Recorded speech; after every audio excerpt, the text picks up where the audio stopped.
नमस्कार, मैं विवेकानंद और आप देख रहे हैं न्यूज़ फॉर नेशन। आज फिर से बड़ी खबरों के साथ हम हाजिर हैं।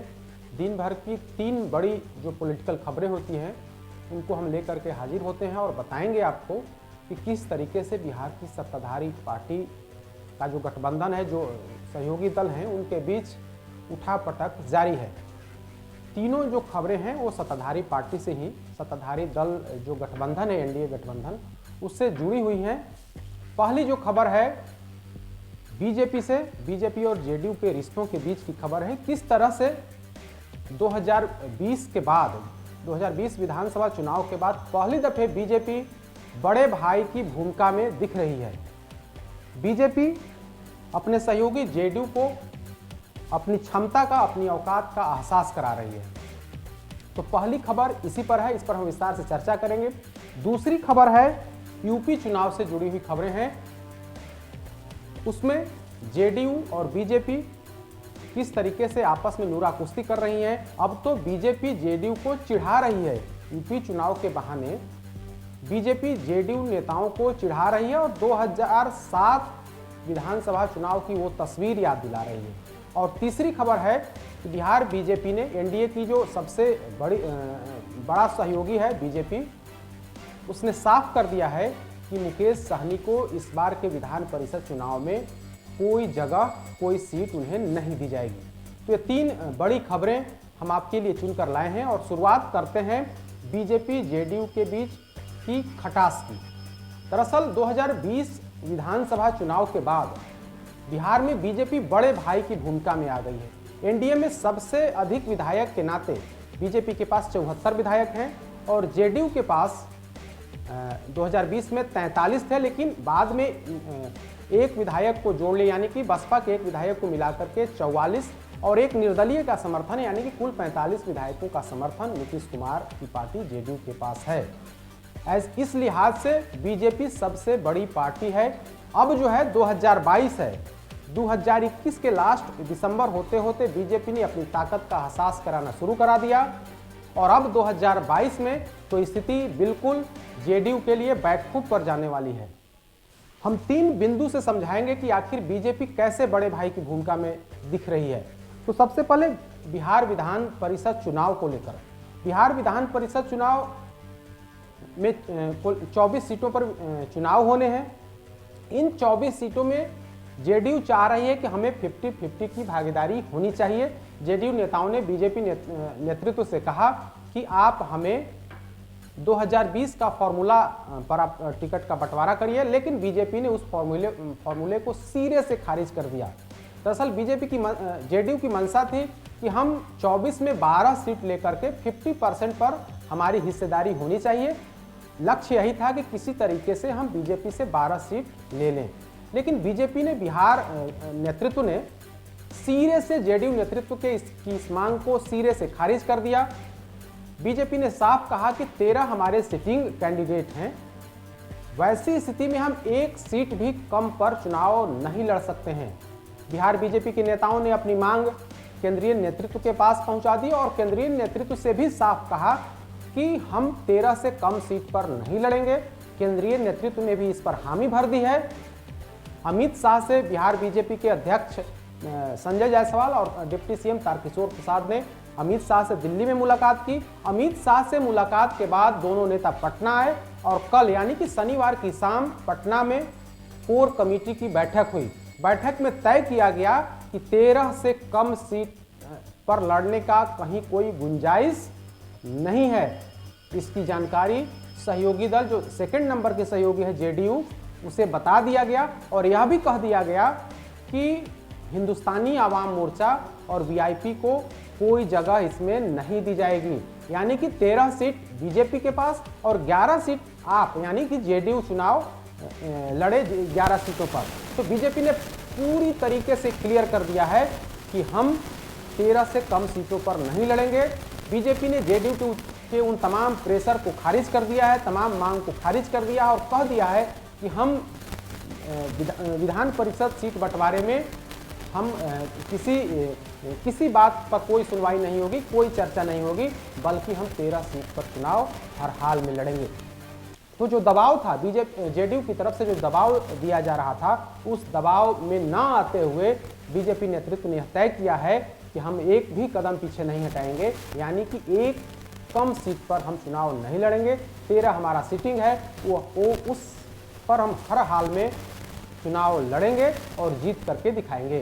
कल की मीटिंग में यह तय हुआ और आज भी प्रदेश अध्यक्ष डॉक्टर संजय जायसवाल और डिप्टी सीएम तारकिशोर प्रसाद ने इस पर अपनी सहमति मीडिया के सामने भी, हालांकि उन्होंने संख्या बल नहीं बताया है, लेकिन इशारों में सारी बातें बता दी हैं कि 13 सीट से हम कम पर चुनाव नहीं लड़ सकते हैं। तो इस मामले में यूँ कहें कि बीजेपी बड़े भाई की भूमिका में दिखेगी या दिख रही है।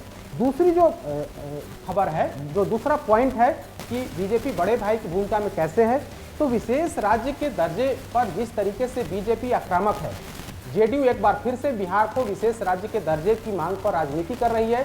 जेडीयू के राष्ट्रीय अध्यक्ष ललन सिंह लगातार अभियान चला रहे हैं, लगातार यह मांग कर रहे हैं कि बिहार को विशेष राज्य का दर्जा केंद्र सरकार दे। इसके लिए अभियान जेडीयू के तमाम नेता उस पर बयानबाजी कर रहे हैं, लेकिन बीजेपी ने जेडीयू की इस मांग को पूरे तौर पर खारिज कर दिया है।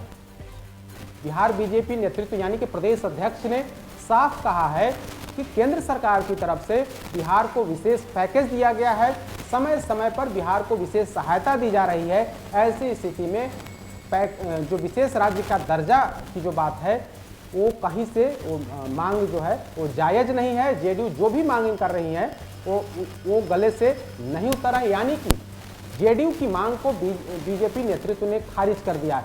आज तो बीजेपी के जो प्रदेश अध्यक्ष डॉक्टर संजय जायसवाल हैं, उन्होंने तो जेडीयू के राष्ट्रीय अध्यक्ष ललन सिंह पर तंज भी कसा है और कहा है कि वैसे तो अब किसी भी स्टेट को विशेष राज्य का दर्जा नहीं दिया जा रहा है, लेकिन अगर बिहार को विशेष राज्य का दर्जा चाहिए, जेडीयू जो मांग कर रही है, तो सबसे पहले ललन सिंह को झारखंड के मुख्यमंत्री से मिलना चाहिए, आंध्र प्रदेश के मुख्यमंत्री से मिलना चाहिए, उड़ीसा के मुख्यमंत्री से मिलना चाहिए, समेत वैसे अन्य मुख्यमंत्रियों से भी मिलना चाहिए जो विशेष राज्य के दर्जे की मांग कर रहे हैं। पहले उन लोगों से जाकर के मुलाकात करें और कहें कि आप सब लोग साथ होइए, एक प्लेटफॉर्म पर आइए और चल करके प्रधानमंत्री मोदी से मुलाकात करिए और कहिए कि हमें विशेष राज्य के दर्जे की ज़रूरत है।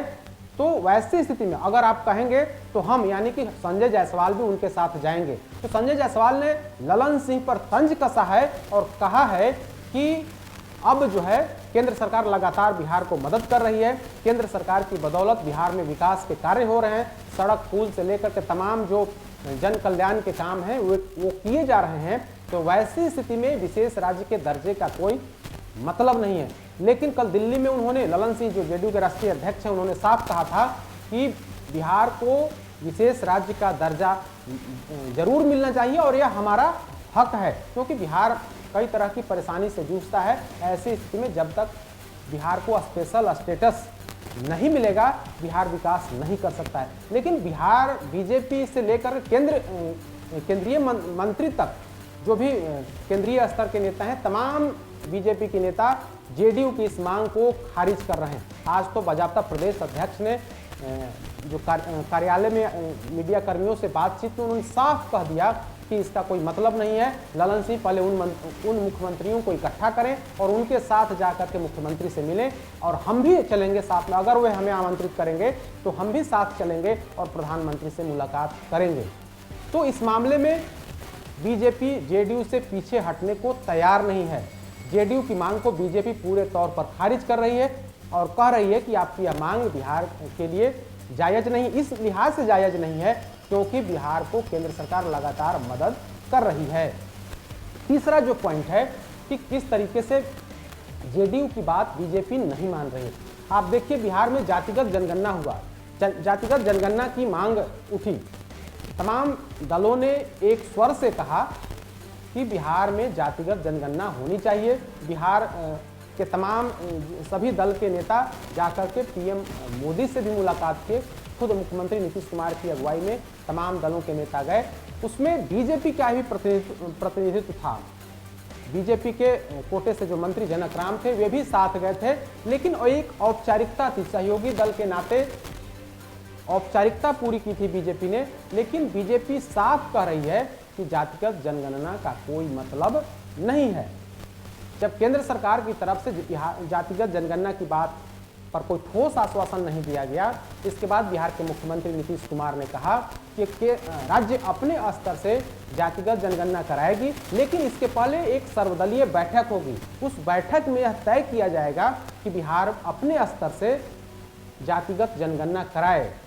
इसके लिए सभी दल के नेताओं को आमंत्रित किया गया सर्वदलीय बैठक के लिए, लेकिन बीजेपी को भी आमंत्रित किया गया, लेकिन बीजेपी नेताओं ने बैठक के लिए अपनी सहमति नहीं दी। तमाम आरजेडी, जेडीयू, वामपंथ, तमाम दलों ने, कांग्रेस, सभी दलों ने बैठक को लेकर के अपनी सहमति दी, लेकिन बीजेपी ने, जो बिहार एनडीए की सबसे बड़ा घटक है, सरकार में सबसे 74 विधायकों वाली पार्टी बीजेपी है, उसने कोई टाइम नीतीश कुमार को नहीं दिया। यानी कि बीजेपी की तरफ से उस पर कोई प्रतिक्रिया नहीं आई। खुद मुख्यमंत्री नीतीश कुमार ने कुछ दिन पहले कहा था कि बीजेपी से हम लोगों ने उनको आमंत्रण दिया गया है, लेकिन उधर से कोई जवाब नहीं आया है। जवाब आते ही हम इस बिंदु पर, यानी कि जातिगत जनगणना को लेकर के हम बैठक कराएंगे, लेकिन बीजेपी ने टाइम सहमति नहीं दी। बैठक में शामिल होने के लिए कोई प्रस्ताव को, जो सरकार की तरफ से जो प्रस्ताव दिया गया था या मुख्यमंत्री की तरफ से जो प्रस्ताव दिया गया था, उस प्रस्ताव को स्वीकार नहीं किया। जेडीयू की पूरी कोशिश है, अभी भी जेडीयू के तमाम नेता जातिगत जनगणना की मांग करते हैं, लेकिन बीजेपी के नेता, बीजेपी नेतृत्व जो है वो जातिगत जनगणना की मांग को सिरे से खारिज करती है और कहती है कि इससे कोई फायदा होने वाला नहीं है। तो 3 बिंदु थे कि किस तरीके से जेडीयू को बैकफुट पर लाने की कोशिश बीजेपी की तरफ से की जा रही है, और हर पॉइंट पर लगातार जवाब भी उसी अंदाज में दिया जा रहा है। जेडीयू जो मांग कर रही है, बीजेपी उसे सिरे से खारिज कर दे रही है, चाहे आप विधान परिषद चुनाव को लेकर टिकट का मामला हो, या फिर विशेष राज्य के दर्जे का, या फिर जातिगत जनगणना का। इन तीनों बिंदु पर बीजेपी नेतृत्व जो है वो जेडीयू के दबाव में नहीं आ रही है। 2020 से पहले की बात दूसरी थी, लेकिन 2020 के बाद बड़ा बदलाव आया है। 2021 लास्ट होते होते बीजेपी नेतृत्व में बड़ा बदलाव दिख रहा है, और बीजेपी ऑफेंसिव मोड की राजनीति बिहार में करते दिख रही है। हाल का जो 2-3 निर्णय है, उससे तो इस बात की पुष्टि होती है। जो दूसरी बड़ी खबर हम आपको बताने जा रहे हैं, यूपी चुनाव से जुड़ी हुई खबरें हैं कि यूपी चुनाव में बीजेपी ने जेडीयू को साथ लेने से साफ इनकार कर दिया। बीजेपी का मानना है कि जेडीयू का यूपी में कोई जनाधार नहीं है, ऐसे में इससे गठबंधन से कोई फायदा मिलने वाला नहीं है। तो जेडीयू ने अपने दम पर चुनाव लड़ने का ऐलान किया। कल दिल्ली में राष्ट्रीय अध्यक्ष ललन सिंह ने प्रेस कॉन्फ्रेंस करके 26 विधानसभा सीटों के नाम घोषित किए। हालांकि उम्मीदवार का नाम अभी तक घोषित नहीं किया है जेडीयू नेतृत्व ने, लेकिन विधानसभा क्षेत्रों का ऐलान किया गया है, उनके नाम की सूची जो है वो जारी की गई है। अब जो है बिहार में यूपी चुनाव की राजनीति बिहार में दिखने को मिल रही है। बीजेपी एक बार फिर से जेडीयू नेतृत्व को चिढ़ा रहा है और कह रहा है कि आप 2007 का वो चुनाव याद करिए, जब आप वहां पर चुनाव लड़ने गए थे, तब आपका क्या हश्र हुआ था, क्योंकि आपका वहां पर कोई जनाधार नहीं है। वैसी स्थिति में आप चुनाव लड़ने गए, तो जरा 2007 की वो तस्वीर, वो रिजल्ट देख लीजिए, जब आप 16 विधानसभा क्षेत्रों में वहां पर चुनाव लड़े थे, जिसमें से 12 विधानसभा क्षेत्र में जेडीयू कैंडिडेट की जमानत जो है वो जब्त हो गई थी। तभी नीतीश कुमार के खास रहे बिहार के पूर्व डिप्टी सीएम सुशील कुमार मोदी ने यह आईना जेडीयू नेतृत्व को दिखाया है। सुशील मोदी ने ट्वीट करके कहा है कि बिहार की तमाम जो छोटी पार्टियां, यानी कि लोजपा, राजद और जेडीयू, तीनों वहां पर 2007 विधानसभा चुनाव में यूपी में अपने कैंडिडेट उतारे थे, लेकिन सभी का हश्र क्या हुआ यह किसी से छुपी हुई बात नहीं है। खासकर तो उन्होंने जेडीयू के बारे में यह बताया कि जेडीयू की तरफ से 16 कैंडिडेट थे उसमें 2007 के विधानसभा चुनाव में, लेकिन 16 में से 12 की जमानत जब्त हो गई थी। तो यूं कह सकते हैं कि बीजेपी के नेता जेडीयू पर के जले पर नमक छिड़क रहे हैं। एक तो बीजेपी ने कोई भाव नहीं दिया, और दूसरा कि अब चिढ़ा रहे हैं कि जरा 2007 की वो तस्वीर अपने दिमाग में लाइए और वो बात याद करिए कि जब आपके 12 कैंडिडेट की जमानत जो है वो जब्त हो गई थी। तो तीसरी जो बड़ी खबर है, भाजपा ने मुकेश सहनी को उनकी हैसियत बता दिया है और कह दिया है कि आपको बिहार विधानसभा माफ कीजिएगा बिहार विधान परिषद चुनाव में सीट नहीं मिलने जा रही है।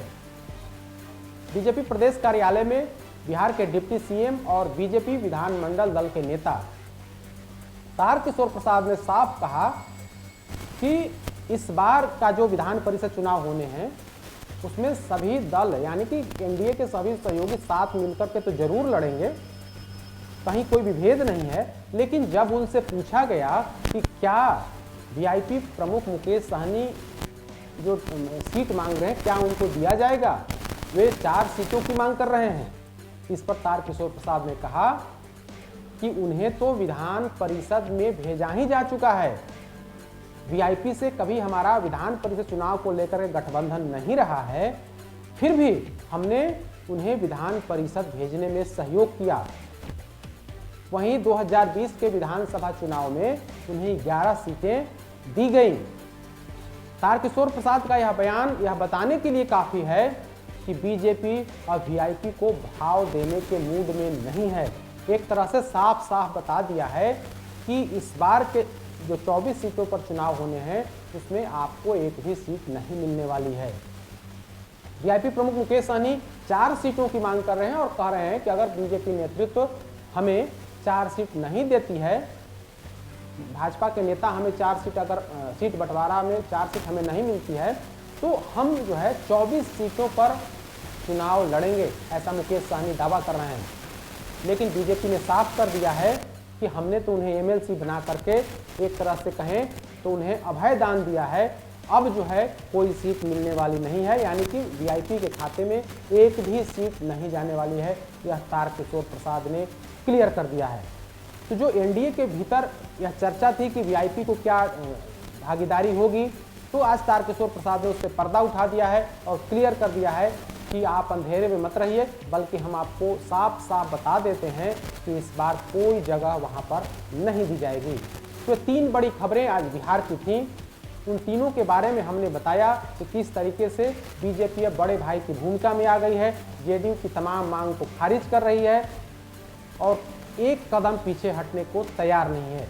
दूसरी खबर यूपी चुनाव से जुड़ी बीजेपी जेडीयू की है, जहां 2007 विधानसभा चुनाव का रिजल्ट को याद करा रही है बीजेपी और जेडीयू नेतृत्व से कह रहा है कि आप 2007 का वो चुनाव याद करिए जब आपके 12 कैंडिडेट का जमानत जब्त हो गया था।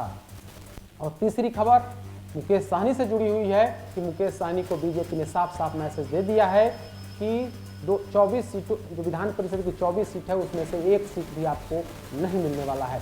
तो 3 बड़ी खबरें आज बिहार की थी, तीनों के बारे में हमने विस्तार से बताया। कल फिर हम 3 बड़ी खबरों के साथ हाजिर होंगे, तब तक हमें दीजिए इजाजत। नमस्कार।